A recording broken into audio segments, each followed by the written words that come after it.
Okay, I am sure you have some prints that are less than perfect and could use a fresh start.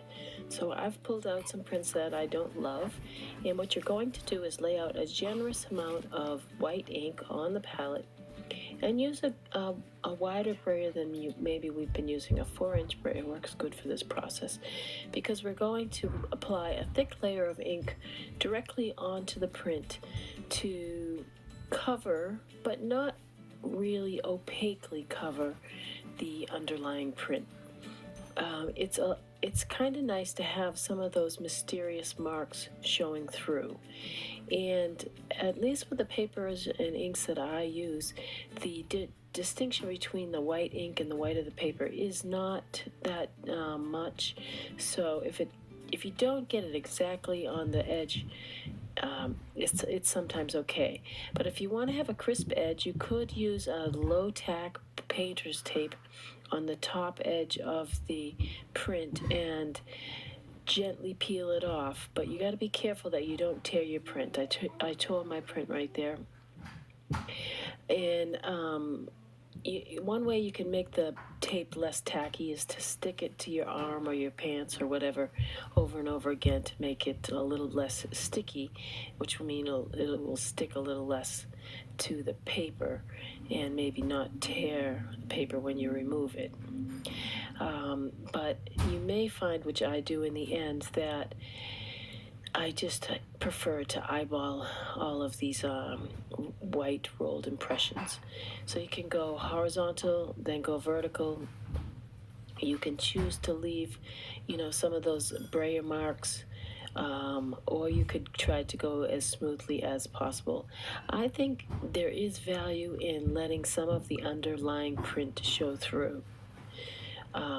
So try it both ways. Try it with the masking tape attached to the leading edge. And one thing that you want to do, I intentionally do a light cover because I like the underlying print, and hopefully I can overprint it with something that is compatible. So you have to gently peel off that tape so it doesn't tear. And these need extra time to dry, so I am not stacking them one on top of the other beyond the screen here. I'm stacking them single, spread out on a table so that they will dry, because this is definitely a very thick application of ink, and you need a few hours for this to dry before you can overprint them. So I'm going to give up on the tape and use the brayer directly on the print, going horizontally, vertically, and with the intent of not creating a solid white layer, but a kind of semi-transparent layer. I do try to get pretty thick application of ink in areas that are recognizable to the viewer. I might even end up printing upside down on these prints to further disguise. Notice how I spread the ink out in a long line, and you probably do need to add a little bit of spritz of water. Though it's thick, you don't want it to be so thick that it takes days to dry. So I do add a little bit of water to the white ink as I'm going. So as many prints as you want to recycle and give a new life, I would say try at least 10, because you really can get some interesting prints with these white rollover recovery prints, as I call them.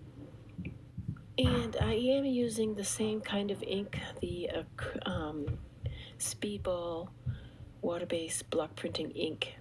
If you were to use something different to do this rollover, it will affect your subsequent layers. So stick to the same kind of ink, and I think you will be happier in the end. I have done it with acrylic paint, but that really creates a non-absorbent surface that's a little bit different for printing on. So once those prints have dried, what you can do with them is add some new, fresh, very light stamped in marks.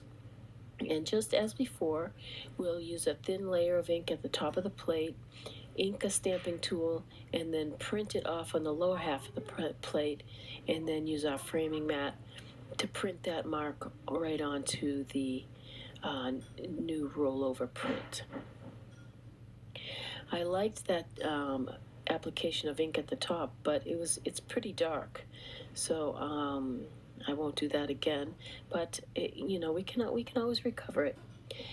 So stick to your light colors, your yellow, orange, very light blues if you have them, reds. And again, try your tools several different times.